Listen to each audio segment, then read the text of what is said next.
How's the cue ball going?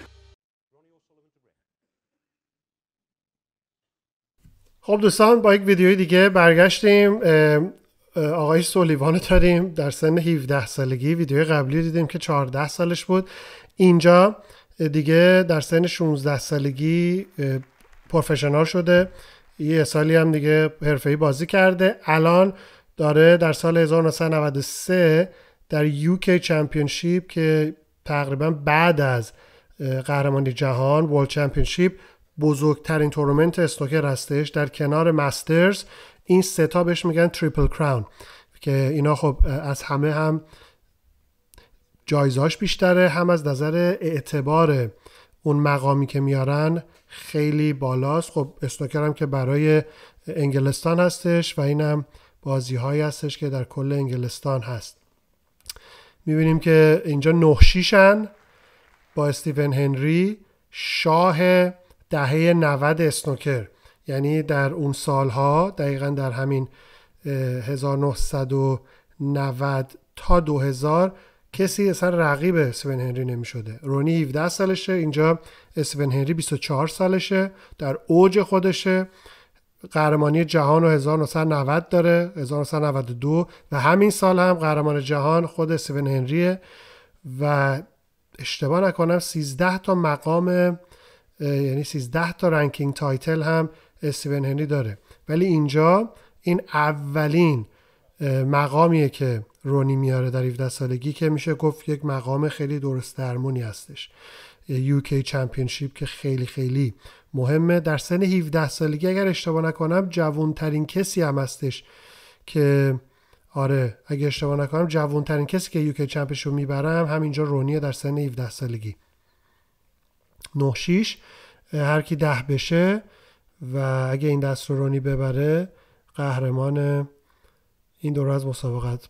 از اون موقع سری بوده، خیلی به شکل نچرال و خیلی طبیعی، یک چیزی بوده که خیلی نیاز به فکر زیاد نداشته و یک استعدادی که خیلی ها معتقدن که یک نفر فقط در این ورزش وجود داره که به عنوان یک استعداد خاص هستش و اونم رونیه. هنوز مثل رونی نیامده.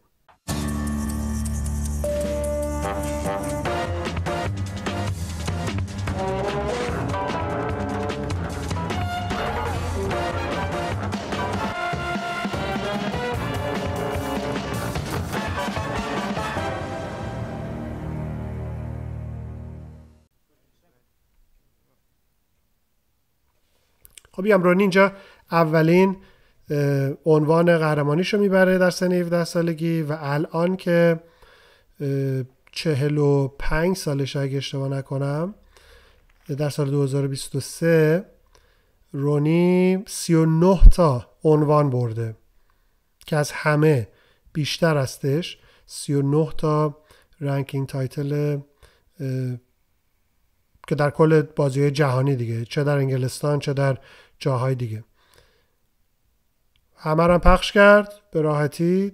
الان کم 6 تا قرمز هستش، 41 امتیاز زده و به راحتی و به سرعت، یعنی توی چشم به هم زدن فریمو داره میگیره. هنوز 4 دقیقه نشده که 50 خال زده و به راحتی میتونه الان از 60-70 عبور کنه که دیگه امیدی نباشه که استیون هنری بخواد برگرده. 50 تا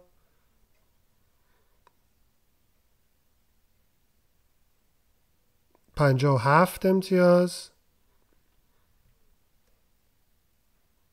اصلا چقدر اینجا این فاصله پلش تا توپ چقدر زیاده و اصلا موردی نداره براش.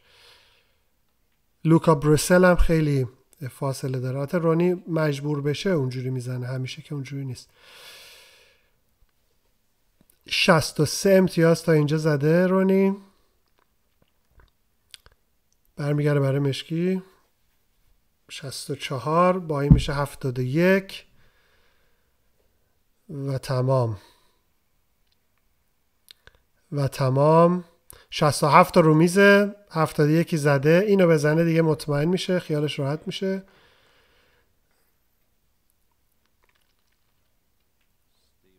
آبی هم میزنه دیگه، بعدش مهم نیست، چون اگه اینم نزنه دیگه استیون هنری بر نمیگرده.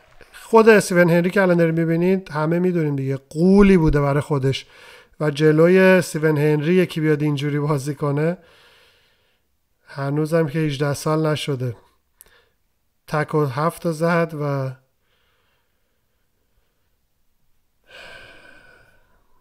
واقعا احساس عجیبه وقتی که اینجوری بتونی بازی کنی.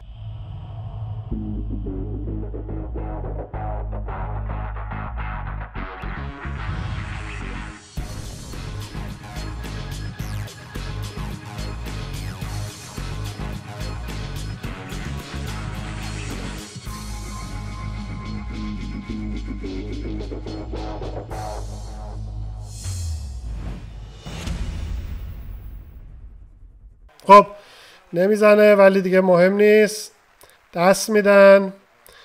تو چشمای استیون هنری معلومه که دیگه داره میبینه کم کم دورش داره تموم میشه با ورود رونی و سولیوان. همونطور گفتم رونی اینجا هم انقدر بدبخت و دست میدن کلش رو میچلونن بنده خدا، ولی نشون میده که چقدر طرفدار داشته اون موقع و چقدر این ورزشی بوده که تو جامعه ارزش داشته و خب اگه تو ایران هم این شکل باشه حتما بازیکن‌ها رشد خواهند کرد. اون موقع سال 1993 برای قهرمانی نفر اول 70,000، نفر دوم 37,000 پوند میگرفته. خیلی پول بوده. 70,000 تا هم رونی میگیره و اولین مقامش رو دریافت میکنه در یک تورنمنت خیلی خیلی معتبر و همونطور گفتن 39 تا کلن تا 2023 که الان هستش 39 تا عنوان میگیره که به نظر من خیلی بیشتر از این میتونست بگیره اگه یه مقدار اخلاقش خوب بود.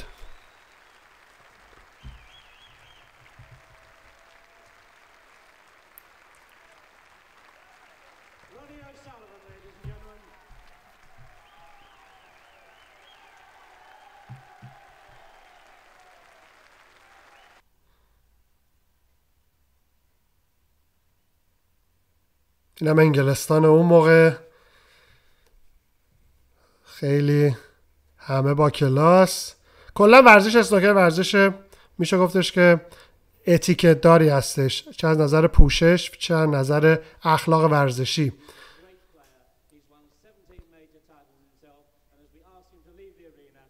و اینجا هم خداحافظی میکنن با استیون هنری که رونی بتونه این لحظات رو برای خودش داشته باشه در سن 17 سالگی. خیلی ممنون، امیدوارم که لذت برده باشین.